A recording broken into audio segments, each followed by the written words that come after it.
आज हम सुनवा रहे हैं एक जापानी लोक कथा पर आधारित नाटक उसका रहस्य। नाटक शुरू होने से पहले मिलिए इसके लेखक श्री गोपाल दास से। बरसों पहले मैंने एक जापानी लोक कथा पढ़ी थी। उसने मुझे इतना गहरा छुआ कि उसकी याद बराबर बनी रही। मैंने उसे 2-3 बार फिर पढ़ा। आज जिस रूप में वह आपके सामने प्रस्तुत होने जा रही है, उसमें देश, काल और भाषा तो अवश्य बदल गए हैं, लेकिन मूल कथानक वही है। मैं उसके ढांचे के बाहर नहीं गया हूँ। सुपरनेचुरल का सहारा लेकर उसमें जो बात कही गई है वह बहुत सीधी है कि किन्हीं भी परिस्थितियों में वचन देकर पूरा न करना एक अक्षम्य अपराध है। और ऐसा नहीं है कि ये जापानी लोकमानस की ही बात हो। भारतीय लोकमानस के लिए भी ऐसा विश्वास, ऐसी कथाएं अनजानी नहीं हैं। जब मैंने इस कथा को नाटक का रूप लेने के लिए उठाया था, मैंने रेडियो के लिए नहीं सोचा था, लेकिन रेडियो में इतने बरसों के बाद लगा रंग ऐसा गहरा चढ़ा था जो कबहू न छूटे, धुबिया धोए चाहे सारी उमरिया। मेरे कथन की सच्चाई आप सुनकर ही आंक सकेंगे। तो जैसा नाटक बन पड़ा वैसा ही बिना किसी हेर फेर के आपके सामने है। तो प्रस्तुत है उसका रहस्य।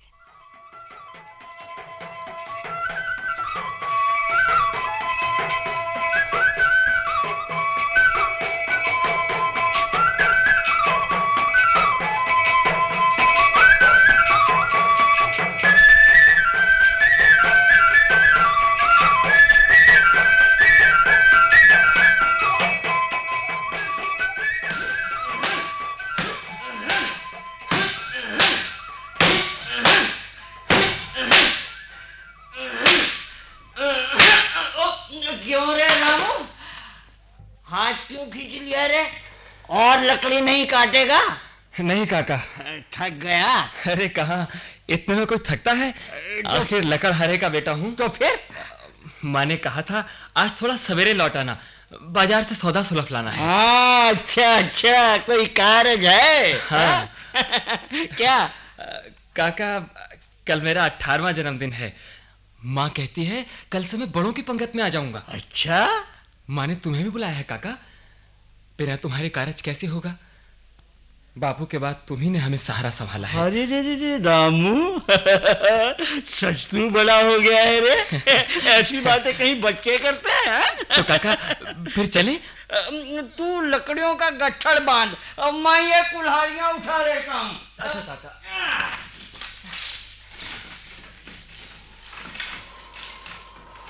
ये क्या बड़ी गहरी गड्ढा उठी है? हवा भी पूरब की है, नमी से भरी हुई। जल्दी कर, जल्दी। अच्छा। गट्ठर भारी हो गया है क्या? आजकल के जवान देखो, कहता है काका मैं बराबर का हो गया हूँ। ला मैं सहारा दूं। बस। हाँ, ठीक है। अरे तेरी तो कमरी दोहरी हो गई। अरे कहाँ काका, ये भी कोई बोझ है। अच्छा, अब चल, कदम बढ़ा ले। चल।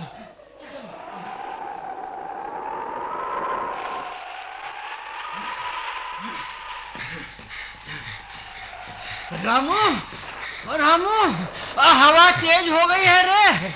हल्की सी फुहार भी है। सारा आसमान छा गया है। अरे ये तो बड़ी बड़ी बूंदें आने लगी हैं काका। दिन में कैसा अंधेरा छा गया है। आंधी तूफान ने हमें घेर लिया है काका। रामू, थोड़ी देर किसी पेड़ के तले रुक जाए। नहीं काका, बढ़े चलो, जल्दी से गांव पकड़े। नदी में बरसात का पानी आ गया तो बांस का पुल बह जाएगा। अरे वहाँ मोहना मल्ला होगा, वो नाव में पार पहुँचा देगा। अरे वो डरपोक कहाँ मिलेगा काका? जैसे नदी चढ़ने लगती है तो नाव खींचकर झोपड़ी में रख देता है और स्वयं लोप हो जाता है। हाँ तो चलो चलो चलो चलो चलो।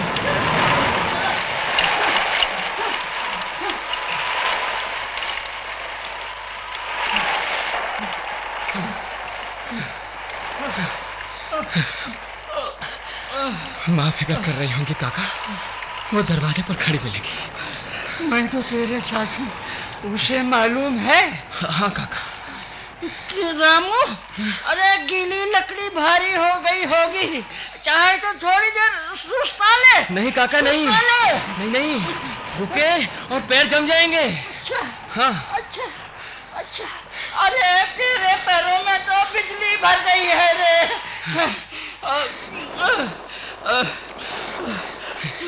अरे आपका सांस चढ़ रहा है काका? अरे 60 पार कर चुका हूँ रामू। अब नदी रहे कितनी दूर गई है? वो अगला मोड़ पार किया और बस।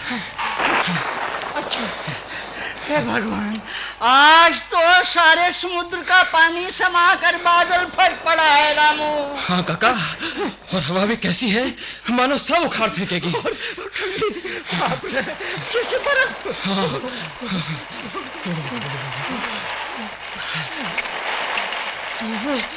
वो देखो काका, नदी। मैंने कहा था ना, इतने में कैसी बिफर गई है। अरे ओ रामू, हाँ। रामू वो पुल कहाँ गया? यही तो होता था ना। अरे ये कोई नई बात है काका? नदी का कोप सहने की उस बेचारे बांस के पुल में कहाँ ताब। सदा पहली भेंट वही होता है। रामू, अरे मोहना मल्ला को तो देख। अरे मोहना मल्ला? अरे वो कहाँ मिलेगा काका? मैं आपसे पहले ही कह चुका हूँ, मैं उसे आज से जानता हूँ। ओ, फिर भी आवाज देने में क्या हर्ज है? मोहना, अरे ओ मोहना, ओहो, मन की पूरी कर लो काका, हवा गोले पर गोले दाग रही है, उसे भेद पाएगी आपकी बूढ़ी आवाज। ओ रामू, फिर क्या करे? तू ही बता, नदी तो पार करनी है बेटे। हाँ, वो देखो, वो सामने मोहना की झोपड़ी है। हाँ, उसमें टिक जाए। हाँ, तूफान थमने पर आगे की सोचेंगे। चलो चलो बेटे, बर्फ भी गिरने लगी है। चलो चलो चलो, चलो।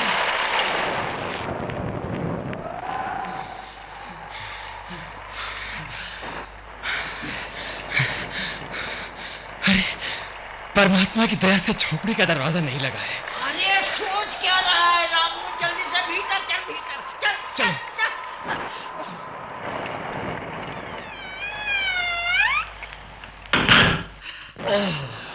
पहुंच गए। हे भगवान, कैसा घुप अंधेरा है काका। रामू, अरे तू पीठ से लकड़ियां उतार दे। ये लो। और देख, तेल की कहीं कोई ढिबरी हो तो कुछ उजाला हो जाए। तेरे पास माचिस है ना? हाँ काका। तो जल्दी से जला ना।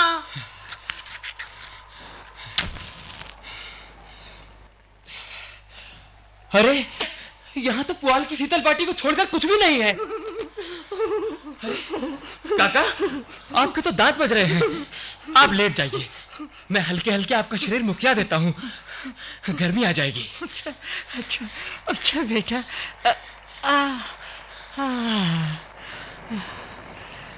वहाँ तेरी माँ का कलेजा मुंह को आ रहा होगा बेटा। हाँ काका। हवा में झोपड़ी कैसे डोल रही है, जैसे मझधार में नाव। आप आंख बंद करके थोड़ा आराम करें काका, हवा अभी थम जाएगी। तू सचमुच बड़ा हो गया है रे। आपका शरीर कुछ कुछ गरमाने लगा है काका।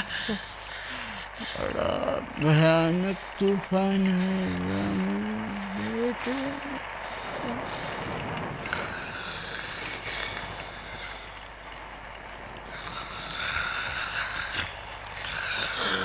काका सो गए, थक कर चूर हो गए थे बेचारे।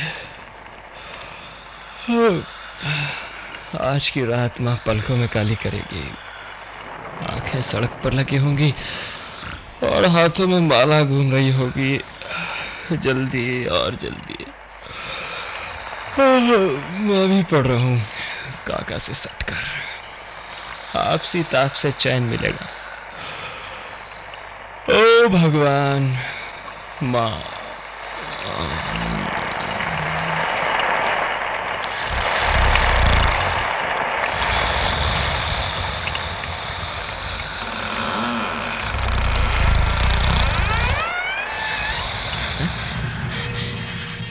दरवाजा कैसे खुल गया? कैसे अपने आप खुल गया? मैंने तो कसकर बंद किया था। ये क्या? मेरे चेहरे पर बर्फ और पानी है? काका के ऊपर ये कौन औरत झुक रही है? ऊपर से नीचे तक सफेद कपड़े पहने हैं। उनके मुंह में अपनी सांस फूंक रही है। सांस है या सफेद धुआं? कौन हो? कौन हो?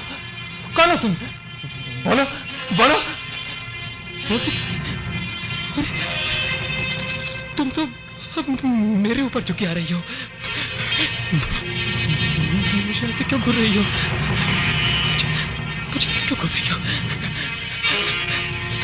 तुम्हारी आंखों में कैसा जादू है? कैसा जादू?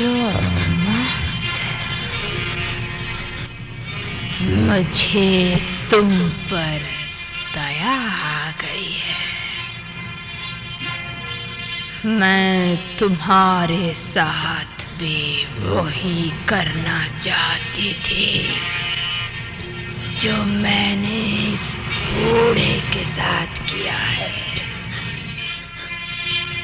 किंतु तुम कितने सुंदर हो और तुम्हारी आयु भी क्या है? रामू। हाँ, मैं तुम्हारा नाम जानती हूँ। मैं तुम्हें हानि नहीं पहुंचाऊंगी, किंतु आज अभी जो तुमने यहाँ देखा है वो किसी से ना कहना, अपनी माँ तक से नहीं। यदि तुमने कहा तो मैं जान जाऊंगी और फिर तुम्हें नहीं छोड़ूंगी,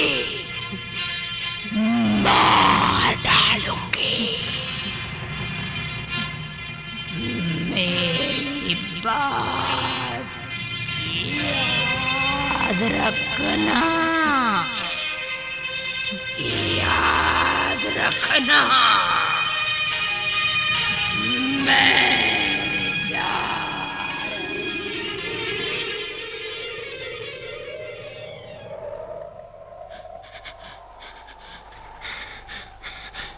चली गई, चली गई।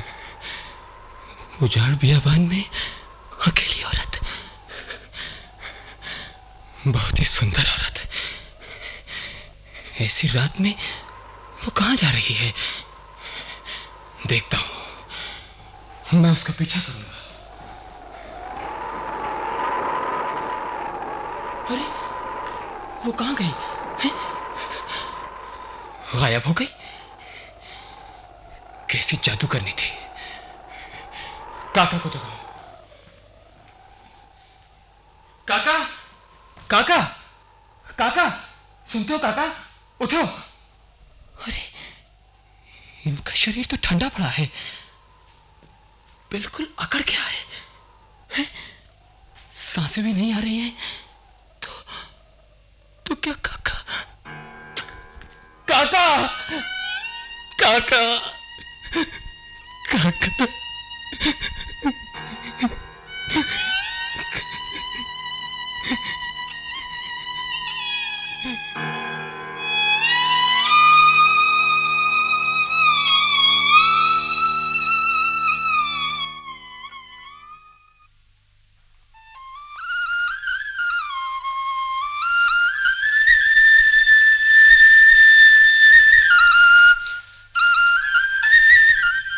सुनिए जी।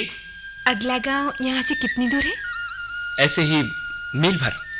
आप भी वहीं जा रहे हैं? हाँ, क्यों? मुझे भी वहीं जाना है। सांझ पड़ रही है, अकेली औरत हूँ, सोचा साथ हो जाएगा। चलो।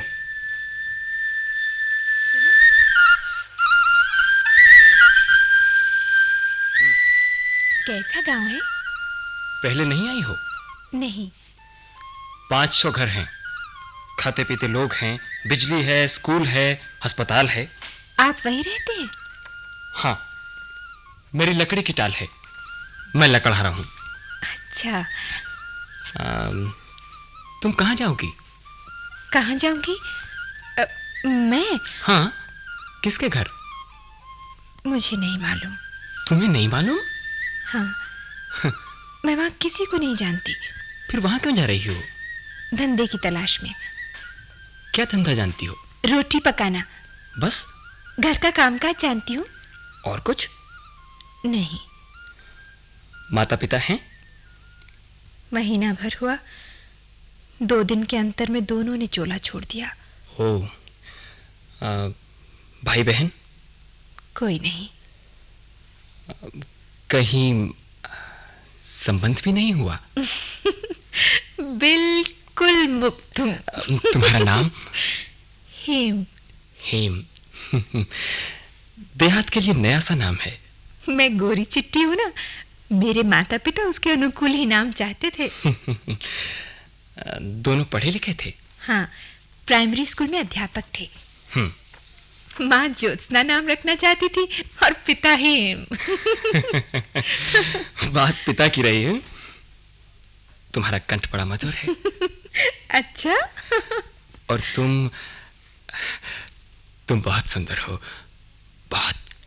पर नारी से अकेले में ऐसी बात कहते तुम्हें लाज नहीं आती?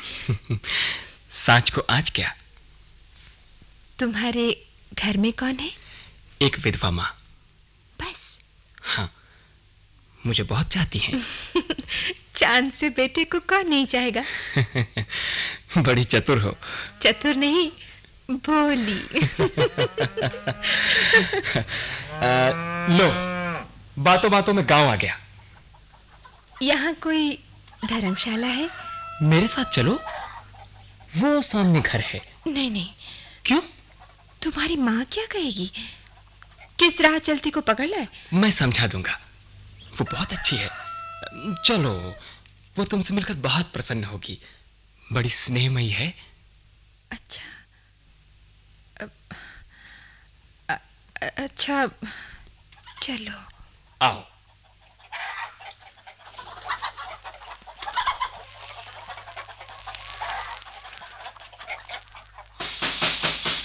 माँ,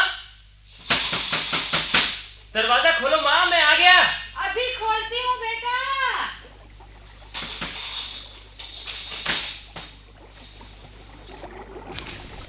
अरे ये लड़की। माँ, इसका नाम हेम है, ये आज हमारे यहाँ ठहरेगी। मैं तुम्हें सब बता दूंगा माँ। आओ बेटी, संकोच ना करो, आओ, अपना ही घर समझो। माँ, बड़ी भूख लगी है। भोजन तैयार है बेटा, तू हाथ मुंह धोकर आ, मैं तवा चढ़ाती हूँ। अभी आया माँ।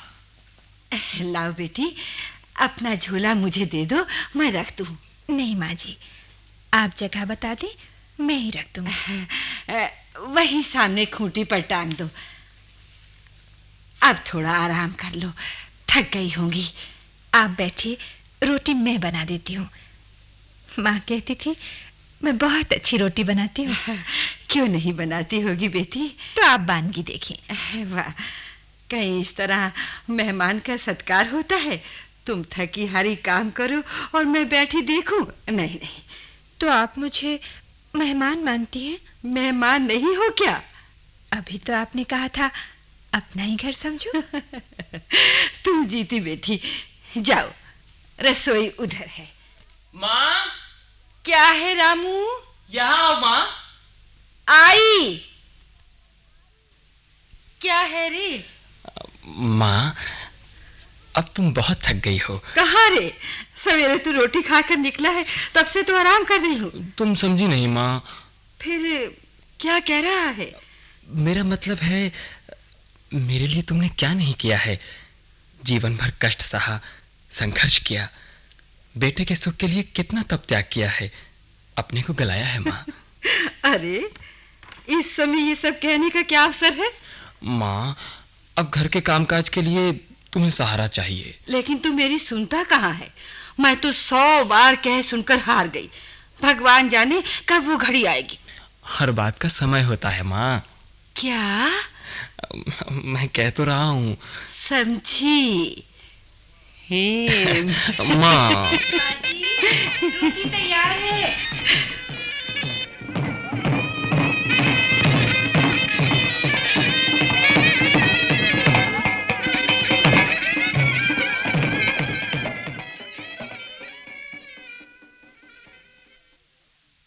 क्या कर रही हो हेम? रमा के कपड़े सुधार रही हूँ।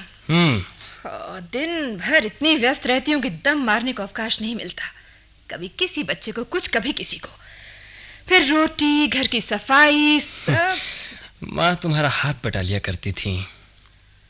हाँ, साल भर होने को आया, परमात्मा ने उन्हें अपने चरणों में ले लिया। तुम जैसी बहू पाकर माँ अपने को धन्य मानती थी। मैंने उन्हें सुख ही क्या दिया। क्यों नहीं हेम?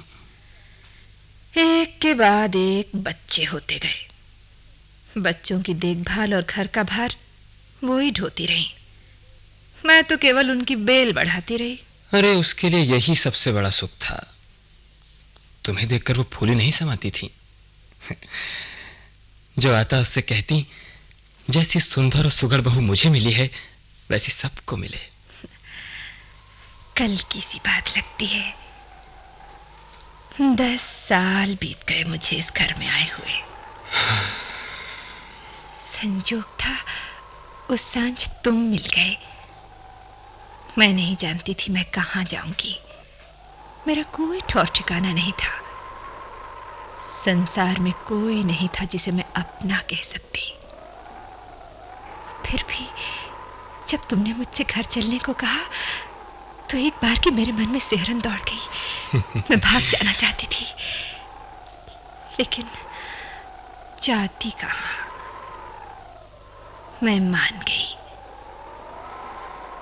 उस दिन जो घर में पैर रखा, तो आज तक चौखट नहीं लांघी है। हेम, खिड़की बंद कर दूं? क्यों? हवा बहुत ठंडी है, तूफान के आसार हैं। कर दो।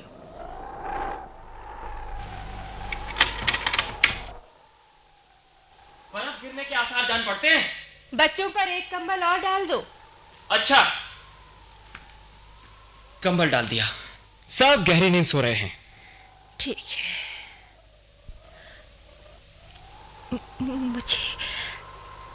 मुझे ऐसे क्यों नहीं आ रहे हो? तुम्हारा अनुपम सौंदर्य देख रहा हूं। 6 बच्चों की माँ हो गई और तुम्हें नहीं हेम, तुम आज भी बिल्कुल वैसी ही लगती हो जैसी उस सांझ मैंने तुम्हें देखा था। हाँ, सुनो, ऐसा सौंदर्य मैंने केवल एक बार और देखा है। कब? तब मैं 18 साल का था। उस घटना का स्मरण करके आज भी कपकपी आ जाती है। हवा शायद और तेज हो गई है, शायद बर्फ गिरने लगी है। उस दिन बड़े जोर का तूफान आया था। मैं बचने के लिए जंगल की एक झोपड़ी में। मैं जरा बच्चों को। अरे बच्चे ठीक हैं, तुम बैठो। मैं नहीं जानता मैं सो रहा था या जाग रहा था। रामू, वो झोपड़ी का दरवाजा कब खुला, कब वो भीतर आई। रमा कुल बुला रही है, शायद उसे ठंड लग रही है। निश्चय ही वो कोई मानवी नहीं थी। जितने उजले उसके वस्त्र थे, उतना ही उजला उसका रंग रूप, हिम के समान। रामू, भय के मारे मेरे होंठ जम गए। जब रामू, देखो कैसी बिजली कौंध रही है, गिरेगी। लेकिन उसने मुझसे वचन लिया था कि वो रहस्य मैं किसी को नहीं बताऊं। रामू, लेकिन तुमसे वो रहस्य कहने में क्या हर्ज है? रामू,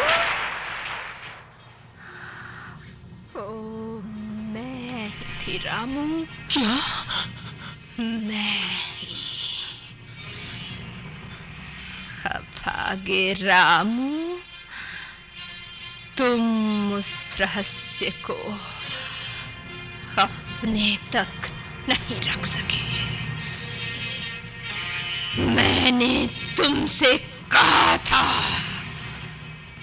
यदि उस घटना के संबंध में एक शब्द भी किसी से कहा तो मैं तुम्हें मार डालूंगी। मैंने तुम्हें कितना रोकना चाहा, किंतु तुम नहीं माने। ये बच्चे जो सो रहे हैं, यदि ये न होते तो अभी इसी घड़ी यही मैं तुम्हारे प्राण ले लेती। मैं जा रही हूं। यदि तुम्हारे कारण इन बच्चों में से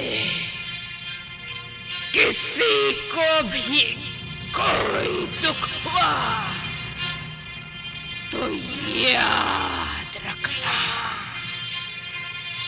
मैं तुम्हारे साथ वही व्यवहार करूंगी जो एक विश्वासघाती के साथ किया जाना चाहिए। भूलना नहीं।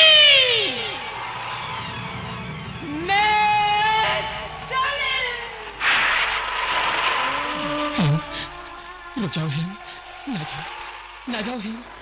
हेम, हेम, हेम, हेम।